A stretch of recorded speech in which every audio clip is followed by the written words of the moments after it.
Shalom, Dieu vous bénisse. Je vous salue dans le nom précieux de notre Sauveur Jésus-Christ. Bien, nous avons une question aujourd'hui, la question du frère Oura Ben. Qui sont les anges déchus? Cette question-là, nous allons faire une autre partie une prochaine fois. Mais aujourd'hui, nous allons dire qui sont les anges déchus qu'on voit aujourd'hui. Parce que les anges déchus sont là. Qui sont les anges déchus? Il faut savoir que le premier ange déchu, c'est Satan lui-même. Satan est un ange. Et que veut dire ange? Le mot ange est tiré de angelos, et ça dérive de l'hébreu ancien maléaque, qui veut dire simplement messager. Donc, il y a des messagers bons, il y a des messagers de malheur.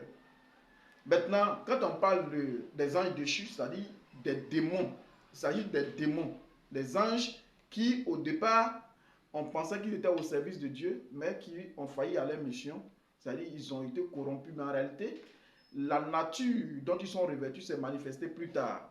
C'est pour cette raison-là qu'on les appelle les anges déchus. Les anges déchus. Et nous allons revenir là-dessus une prochaine fois. Leur origine, comment ça a commencé. Mais actuellement, il faut savoir que les anges déchus sont là. Les démons là sont là. Et qui sont ces anges déchus? Lorsque Satan était au ciel, selon Ézéchiel chapitre 28, le verset 11 jusqu'au verset 13, pour pouvoir être court, et Apocalypse chapitre 12, le verset 7 à 9, disons pour Apocalypse chapitre 12, le verset 7 à 9, vous allez voir qu'il y a eu quelque chose qui s'est passé au ciel. Satan, se voyant tellement beau, en ce moment-là, il n'était pas encore appelé Satan, qui veut dire opposant, il était Lucifer, donc ange de lumière. Voilà, ce dernier-là, il avait un comportement qui semblait être bien. Mais plus tard, il s'est rébellé contre son créateur. Lisons. Il eut guerre dans le ciel. Il eut guerre dans le ciel. Michel et ses anges combattirent contre le dragon. Le dragon, nous savons qui est le dragon. Apocalypse chapitre 12, le verset 9 nous dit que le dragon c'est Satan. C'est le serpent ancien qui est Satan. Et dans Apocalypse chapitre 20, le verset 2, on nous dit clairement aussi que le dragon c'est Satan. Voilà, donc il s'agit de Satan. Il eut guerre dans le ciel. Oui. Michel et ses anges combattirent contre le dragon. Il combattit contre le dragon. Et le dragon et ses anges combattirent. Donc, Satan avait aussi ses anges. Donc, un groupe qui avait été acquis à sa cause. Et qui combattait également, qui combattait contre Dieu. Ils combattaient auprès de Satan contre Dieu. Mais ils ne furent pas les plus forts. Ils n'ont pas été les plus forts. Et leur place ne fut plus trouvée dans le ciel. Voilà. Et il fut précipité. Il fut précipité. Le grand dragon. Le grand dragon. Le serpent ancien. L'écriture nous est claire. Appelé le diable et Satan. Voilà, donc ce dragon-là, c'est Satan. C'est lui qui séduit toute la terre. Maintenant, il séduit la terre comment? Voilà que la terre aujourd'hui est remplie de séduction. Et quels sont ceux qui séduisent la terre? Il y a les hommes politiques. Il y a des faux prophètes. Voilà. Et les brigands et tout ça. Mais les véritables démons qui sont descendus sur la terre pour pouvoir causer des dégâts à la terre, ils ont créé un faux paradis, un faux délice, un faux monde. On nous fait croire, on nous fait miroiter des choses. On nous promet des choses, mais en réalité, on voit que c'est la mort. Pendant que vous voyez des anniversaires, ici vous passez un carrefour, les gens ont mis des bâches, c'est un mariage. Juste là, vous dépassez, arrivez devant là, vous voyez qu'il y a des funérailles qui sont en train d'être organisées là. Et le monde est comme ça. Vous entendez bruit d'ambulance, tout le monde a le cœur vraiment fondu. Et on entend beaucoup de mauvaises nouvelles, des guerres, des bruits de guerre. Qu'est-ce qui se passe sur cette terre? Le diable est descendu. L'Écriture dit malheur à la terre, parce que le diable est descendu vers vous, animé d'une grande fureur. Lui et ses anges, ces démons-là, ces anges déchus sont descendus. Mais ils sont où aujourd'hui? Il fut précipité sur la terre et ses anges furent précipités avec lui. Donc ces anges-là ont été précipités avec lui. Voyez-vous? Maintenant, nous lisons également Éphésiens chapitre 6, le verset 12. Éphésiens chapitre 6, le verset 12. Car nous n'avons pas à lutter contre la chair et le sang. Dieu dit, au travers de son serviteur Paul, que nous n'avons pas à lutter contre la chair et le sang. Mais contre les dominations. Quelles sont ces dominations? Il dit, nous devons lutter maintenant contre les dominations. Qu'est-ce qui domine aujourd'hui cette terre? Contre les autorités. Contre qui? Les autorités. Contre les princes de ce monde des ténèbres. Contre qui? Les princes de ce monde. Qui sont les princes de ce monde? Donc quand je vous dis, L'Écriture dit que le diable est descendu avec ses anges, les anges déchus, ses démons, puisque Satan est le prince des démons. Ils sont tous descendus. Satan a la tête. Et la Bible dit, la terre est maintenant corrompue. Et la terre, il dit malheur à la terre, parce que le diable est descendu vers vous. Donc, la terre là, est aujourd'hui abreuvée par tout ce qui est mauvais, tout ce qui est cruel. Mais qui fait cela? Il dit, nous n'avons pas à lutter, nous les chrétiens, contre la chair et contre le sang, mais contre les esprits impurs, contre les dominations, contre les princes de ce monde. Et qui sont les princes de ce monde? Ce sont les gouverneurs de ce monde, ceux qui dirigent ce monde. Voilà de quoi il s'agit. Et c'est ceux-là. Contre les esprits méchants dans Contre les lieux les esprits, célestes. il y a des esprits aussi méchants dans les lieux célestes, des astres. Dans les lieux célestes. Et vous savez qu'il y a des démons qui sont dans les airs. Et ces démons-là agissent même dans les airs. Et même il y a des gens qu'on appelle sorciers aujourd'hui, des gens qui voyagent sans passeport et qui passent dans la dimension des hommes. Ce sont des esprits qui sont dans les lieux célestes. Et les gens pensent que tout ce qui vient du ciel là vient de Dieu. Regardez bien la déesse diable des Éphésiens. Ce démon-là qui a fait tomber son simulacre depuis le ciel. Les gens ont vu une image à son effigie qui est tombée du ciel. Et c'est pourquoi il la vénère, il la prenne comme la déesse et on l'appelle même reine du ciel. Donc tout ce que vous voyez comme signe dans le ciel, ne pensez pas que ce sont des signes qui viennent forcément de Dieu. Tout ce qui vient du ciel, parce qu'il y a plusieurs dimensions dans le ciel et il y a des espaces où Satan contrôle. Aujourd'hui, la quatrième dimension que nous utilisons, qui est la dimension des ondes, aujourd'hui même nous faisons des vidéos, nous parlons au téléphone, c'est dans les ondes. Et c'est là que les esprits passent beaucoup. C'est là, c'est le chemin de ces esprits. On ne voit pas cette dimension-là à l'œil naturel. Voyez-vous? Donc, il dit, les esprits, ces démons-là, ils sont venus et nous devons lutter contre les principautés, contre les dominations. Aujourd'hui, quelles sont les dominations? Quelles sont les principautés?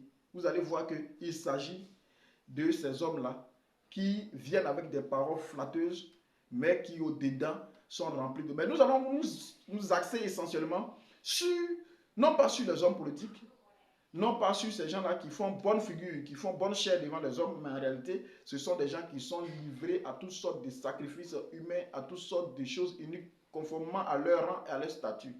Voilà. Apocalypse 16, le verset 13 à 14, et nous allons lire également le verset 16. Apocalypse 16, 13 à 14, et nous allons lire le verset 16 également. Donc, et je vis sortir de la bouche du dragon. Il dit, je vis sortir de la bouche du dragon. Et de la bouche de la bête. Et de la bouche de la bête. Et de la bouche du faux prophète. Vous voyez? Continue.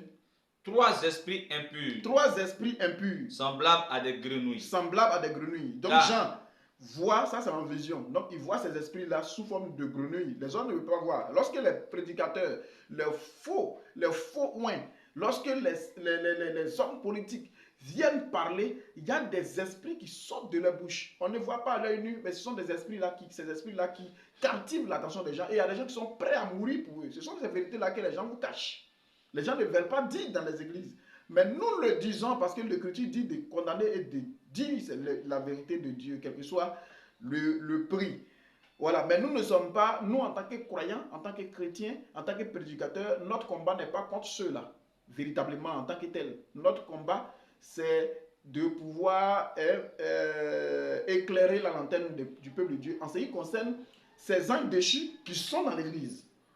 Nous devons combattre ceux qui sont dans l'église, qui font bonne chair devant les hommes, qui se présentent comme des prédicateurs de justice, alors que ce sont des anges déchus qui se manifestent. Regardez bien ce qui s'est passé avec Jésus. Dans le ministère de Jésus, il y avait 12 personnes qu'il a choisies comme apôtres, parmi lesquelles il y avait Judas. La Bible dit Judas était un démon. Dans Jean chapitre 6, le verset 70 jusqu'au verset 71, il dit, n'est-ce pas moi qui vous ai choisi vous les 12, et l'un de vous est un démon. Mais c'était quel genre de démon? C'était un démon en chair, c'était un homme qui était là. Or, la Bible parle des anges déchus qui sont descendus. Et c'est par Judas que Satan est entré pour accomplir ce faux travail. Voyez-vous? Donc, des hommes sont là, mais ce sont en réalité des démons. C'est pour cette raison-là qu'ils sont cruels. Souvenez-vous. Et là même, c'est ma petite soeur qui m'a rendu ce témoignage-là. Ça a circulé sur les réseaux sociaux un peu partout. Même à la télévision, les gens en ont parlé. Où un jeune homme a été tué dans une église. Et c'était sous l'ordre de son pasteur. Je crois que c'est à Kumasi ou à Makori. Et ma petite soeur m'a dit qu'elle connaît très bien ce chantre-là. Ils étaient dans la même église. Voilà, elle le connaît très bien et il est mort. Il a été sacrifié par son pasteur. Mais écoutez, il a été sacrifié par son pasteur. Comment un serviteur de Dieu, quelqu'un qui prétend être serviteur de Dieu, peut se livrer à de telles activités? à de tels crimes. Pour quelqu'un qui est venu seulement trouver le réconfort dans l'église, jeûner et prier, vous le prenez par rapport à un quelconque pouvoir que vous voulez avoir, vous le livrez à la mort, vous le tuez pour des sacrifices, pour des rituels. Vous voyez? Donc ce n'est pas seulement les hommes politiques, les hommes qui cherchent de l'argent, qui veulent avoir de grands biens, des camions un peu partout, qui font seulement ces rituels-là, ou les brouteurs qui font seulement ces sacrifices-là. Non, il s'agit également de ceux qui disent qu'ils sont serviteurs de Dieu, ils le font. D'autres viennent avec ils vont dans des pays pour aller prendre des pouvoirs mystiques, venir faire tomber les gens, les secouer, etc. Voilà ces démons-là. Voici les véritables, les anges déchus. Maintenant, au plan spirituel, ceux-là, nous allons parler de cela une prochaine fois. Ces anges déchus-là, qui ils sont? Les néphilim, les géants. Nous allons parler de leur origine véritablement. Et nous allons vous montrer qu'ils sont sur la terre actuellement. Continue, frère. Car ce sont des esprits de démons. Il dit ce sont des esprits de démons. Qui font des prodiges. Qui font quoi? Des prodiges. Et qui vont vers les rois de toute la terre. Ils vont vers où? Vers leurs semblables, vers les rois de la terre. Vous voyez que ces prédicateurs-là sont toujours auprès des chefs d'État. Afin de les rassembler pour le combat du grand jour de Dieu Tout-Puissant. Il y aura une grande guerre qu'on appelle, le combat du grand jour, c'est ce qu'on appelle l'Armageddon. Donc c'est une guerre qui se passera aux portes d'Israël, dans la vallée de Megiddo, la plaine de Jireh, appelée en hébreu Armageddon. Donc il y aura une troisième guerre mondiale, appelée Armageddon, qui aura bel et bien lieu, mais ce ne sera pas au moment où l'église est sur la terre. La Bible dit que l'église serait déjà enlevée.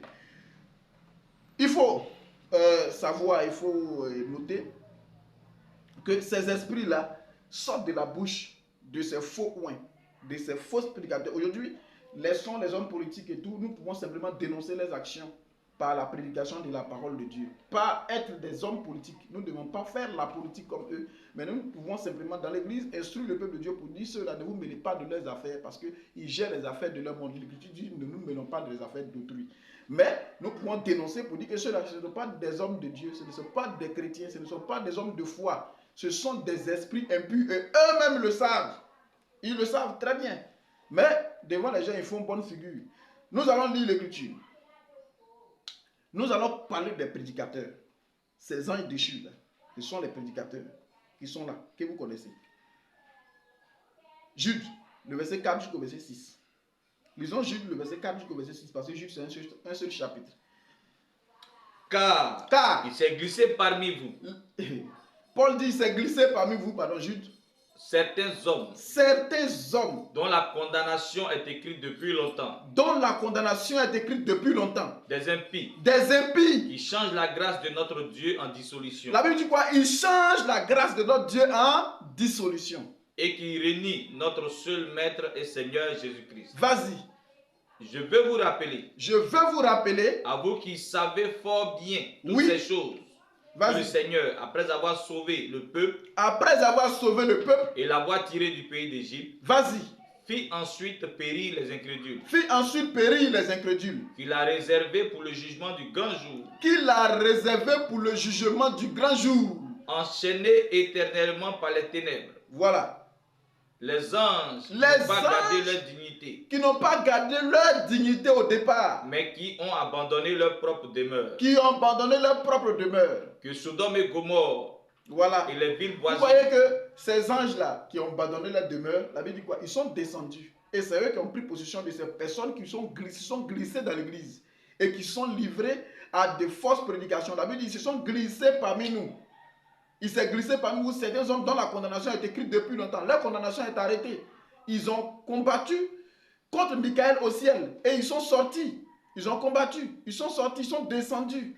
Ils ont été chassés. Et quand ils sont venus, ils se sont introduits dans les églises. Ils se sont introduits dans des personnes. Et voilà qu'ils font des miracles, des prodiges. La Bible dit que ce sont des esprits qui font les miracles, qui font des prodiges. C'est pourquoi Jésus a dit...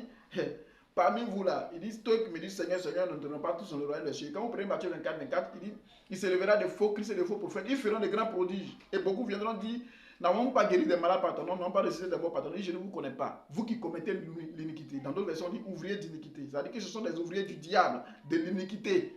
Mais ceux-là, ils parlent de Jésus. Ils disent Jésus, ils appellent Jésus Seigneur.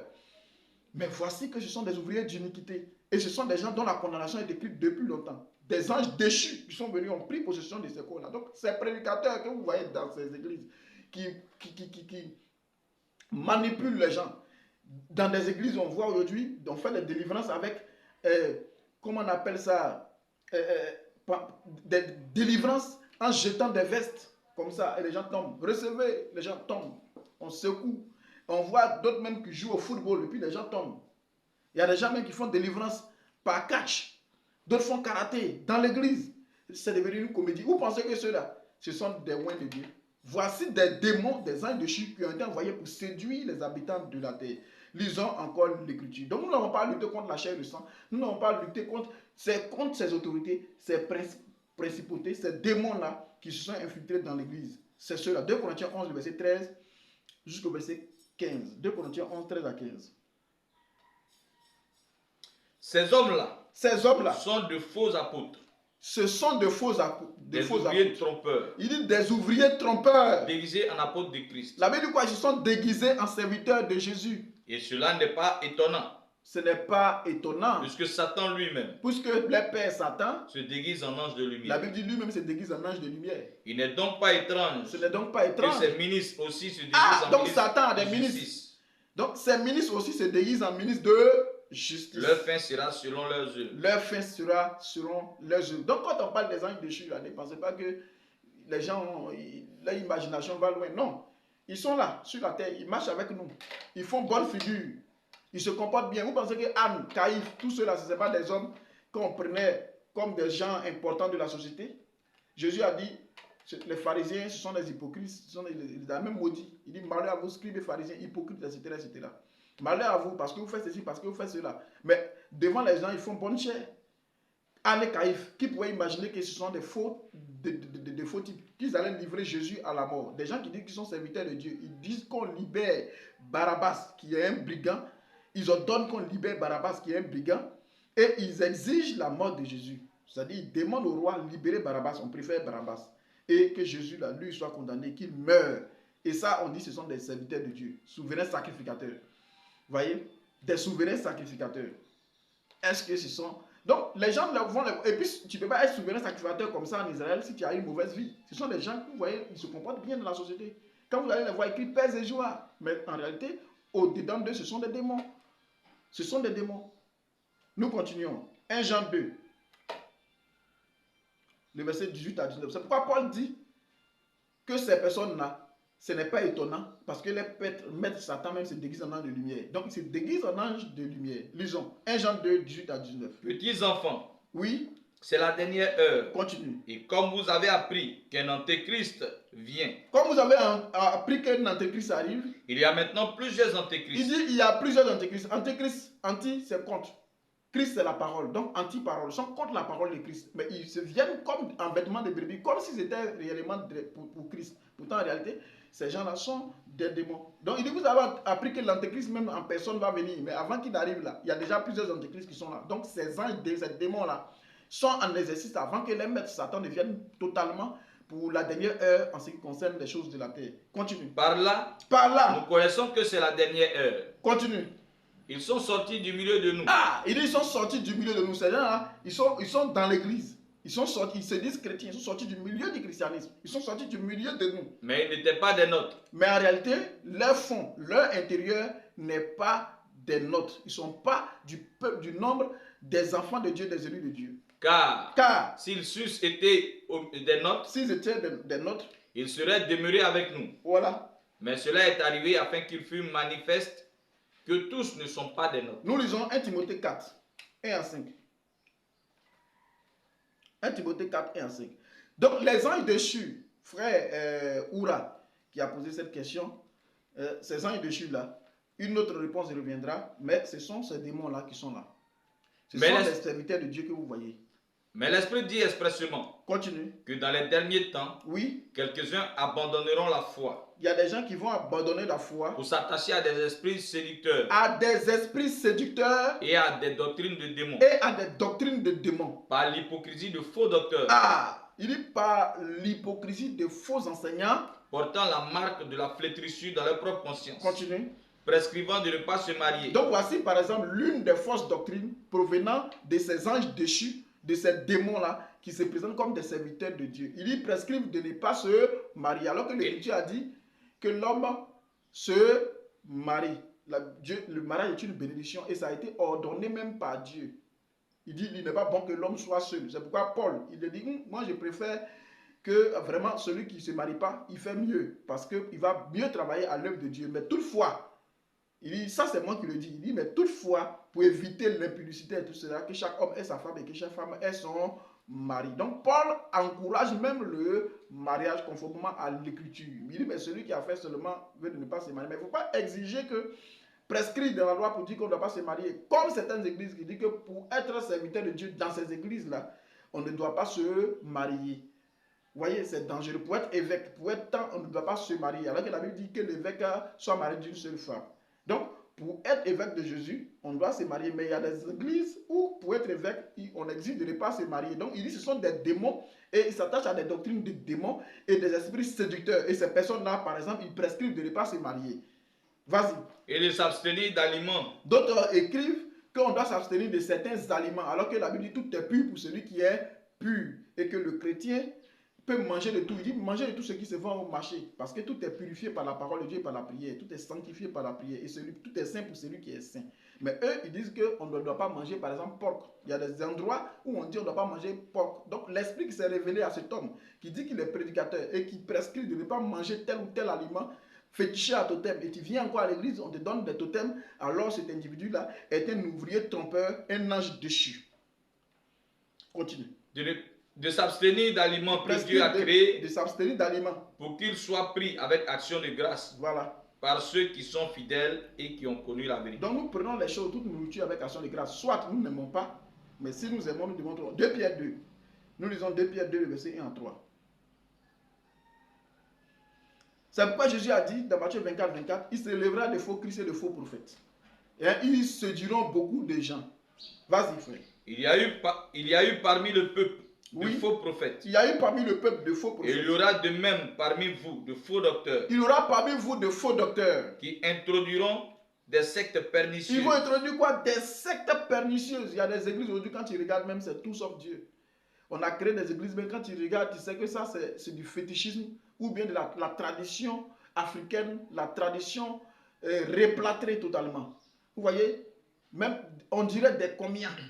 Voilà aujourd'hui à quoi. Donc, continue, frère, lis l'écriture. Et qui, reniant le maître qui les a rachetés, attireront sur eux une ruine soudaine. Attireront sur eux une ruine soudaine. Donc, quand on parle des démons, ne pensez pas que les anges déchus, un démon ne croit pas. Non. Les démons, tu ne peux pas croire en Dieu plus que Satan. Parce que Satan, même étant auprès de lui, sait que Dieu existe. Donc, mais il va vous inspirer à ne pas croire que Dieu existe. Mais lui-même, il est conscient que Dieu existe. Les démons croient qu'il y a un seul Dieu. Nous pouvons lire ça dans Jacques chapitre 2, le verset 19. Tu crois qu'il y a un seul Dieu? Tu crois qu'il y a un seul Dieu? Tu fais bien. Tu fais bien de croire ça. Les démons le croient aussi. Mais les démons aussi croient cela. Et ils tremblent. Et ils tremblent même devant Dieu. Donc ces démons-là, ils ne se répandent pas, mais ils croient qu'il y a un seul Dieu. Tu ne peux pas croire en cela plus que. Donc quand ils viennent là, ils croient aussi en Dieu, ils parlent aussi de Dieu, ils parlent aussi de Jésus. Ils disent Dieu m'a envoyé, mais en réalité, ce n'est pas Dieu qui l'a envoyé, il travaille au compte de son maître Satan, parce que c'est un ange déchu, comme son maître Satan est aussi déchu. Donc dans Matthieu, lisons Acte 20 pour terminer, 29 à 30. Dans Matthieu 7, qu'est-ce que le Seigneur a dit? Il dit, vous les reconnaîtrez à leurs fruits. Il dit, gardez-vous de vos prophètes. Ils viennent à vous en vêtements de brebis, mais au-dedans de ce sont des loups ravisseurs. Vous les reconnaîtrez à leurs fruits. Dans Matthieu chapitre 7, le verset 15 au verset 16, et vous prenez le verset 21 jusqu'au verset 23. Vous allez voir ces choses. Donc, pour ne pas être long, Acte 20, le verset 29 à 30. Je sais qu'il s'introduira parmi vous. Je sais qu'il s'introduira parmi vous. Après mon départ. Après mon départ. Des loups cruels. Oui. Qui n'épargneront pas le troupeau. Mais quels sont ces loups cruels? Paul les a présentés comme des loups cruels qui n'épargneront pas le troupeau. Et qu'il s'élèvera du milieu de vous. Donc il explique qu'il s'élèvera du milieu de vous. Des hommes. Donc ce sont des personnes. Qui enseigneront des choses pernicieuses. Ils vont enseigner de fausses doctrines. Pour entraîner les disciples après eux. Pour entraîner les disciples après eux. Continue. Veillez donc. Voilà, donc l'écriture nous demande de veiller, frère. Alors, nous allons nous arrêter là. Regardez bien dans Acte chapitre 16. Nous allons lire ça comme un dernier texte, je ne voulais pas être long. Acte 16, le verset 16 jusqu'au verset 18. Nous allons voir qu'il y avait une femme, voilà, on peut juste citer, qui avait un esprit de python. Et vous voyez que les esprits là, ils sont tellement rusés, parce que les pères Satan, même le père de la ruse, ils sont tellement rusés que il y a une femme qui avait un esprit de python, qui était un esprit de divination. Et cet esprit-là lui permettait de voir beaucoup de choses. On peut dire ça? Comme nous allions au lieu de prière, une servante qui avait un esprit de python, voilà, et qui, en devinant, procurait un grand profit à ses maîtres. Voilà, elle faisait quoi? La divination. C'est-à-dire qu'elle elle prédisait l'avenir, elle voyait des choses par un esprit de python. C'était pas le Saint-Esprit. Elle vint au devant de Paul et de Silas. Et se mit à nous suivre, oui, Paul et nous. Vas-y. Elle criait. Elle criait. Ces hommes sont les serviteurs du Dieu. Vous voyez que comment la ruse des esprits là s'est manifestée. C'est-à-dire que l'esprit de Python qui était en cette femme-là, voyant que ce sont des serviteurs de Dieu et que devant eux, elle peut être démasquée et ils seront en danger, qu'est-ce qu'elle fait? Elle fait en sorte que les gens pensent qu'elle travaille au compte de Dieu. Donc elle se transforme en esprit religieux. Cet esprit de Python se transforme en esprit religieux au travers de cette femme. Et cette femme-là commence à parler des choses de Dieu. C'est ce que vous voyez aujourd'hui dans les églises.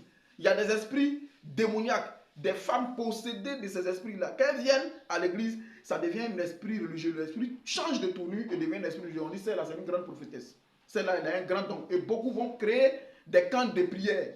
Et on les appelle, elles ont toujours des ministères de maman. On a maman tant, je ne peux pas citer le nom. Maman tant, et elles se retirent sur des montagnes, dans des endroits bizarres, pour aller faire tout ce qui est contraire aux Écritures. Vous regardez tout ce qu'elle fait comme pratique là, c'est du mysticisme païen pur, du fétichisme replâtré. Et les gens disent que oui, elle a un grand don. D'autres aussi, c'est dans l'église, elle va venir prophétiser, parler en langue avec un esprit de python. Vous entendez, ainsi parle l'Éternel. Des esprits bizarres qui se manifestent. Quand nous regardons dans les Écritures, nous savons que ça n'a rien à voir avec la parole de Dieu. Donc cet esprit-là s'est transformé en esprit religieux. Mais qu'est-ce que Paul a fait? Nous disons. Elle fit cela pendant plusieurs jours. Oui. Paul, fatigué, se retourna et dit à l'esprit, oui, je t'ordonne, au nom de Jésus-Christ, de sortir d'elle. Voilà. Et il sortit à l'heure même. Donc Paul a chassé cet esprit. Mais si cet esprit travaillait pour Dieu, si c'était les pasteurs même d'aujourd'hui que nous voyons, ils vont la prendre comme... C'est-à-dire il ne peut même pas se débarrasser sans elle, parce que c'est la grande prophétesse de l'église qui est là. C'est elle qui annonce les choses, c'est avec elle qui marche. Alors que c'est un faux esprit qui se manifeste au travers de cette dernière. Et Paul a chassé cet esprit. On doit avoir le discernement. C'est pourquoi l'Écriture dit, n'ajoutez pas foi à tout esprit, mais éprouvez l'esprit pour voir s'il vient de l'élément de Dieu. C'était un esprit de Python qui faisait croire que c'était un esprit qui vient, que c'était le Saint-Esprit. Elle disait, les hommes là vous annoncent la bonne nouvelle de Dieu. Et on a dit, ces hommes là sont de véritables serviteurs de Dieu. Et elle les suivait à tout moment, attirant les gens à venir vers les apôtres. Mais eux, ils savaient que c'était par un faux esprit qu'elle le faisait. Et ils l'ont attaqué. Il a chassé cet esprit, Paul en l'occurrence. Voilà donc les anges déchus, ce sont ces prédicateurs-là. Les anges déchus, ce sont ces hommes que vous considérez comme députés, prophètes. Je ne dis pas eux tous, parce qu'il peut y avoir des exceptions.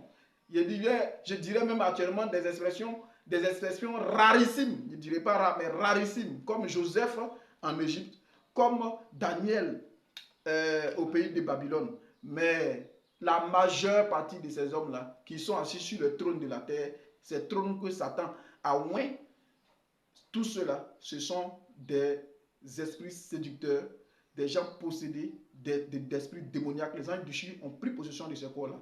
Sur ce, je vais m'arrêter là. Une prochaine fois, on parlera véritablement sur un autre plan de ces anges déchus-là.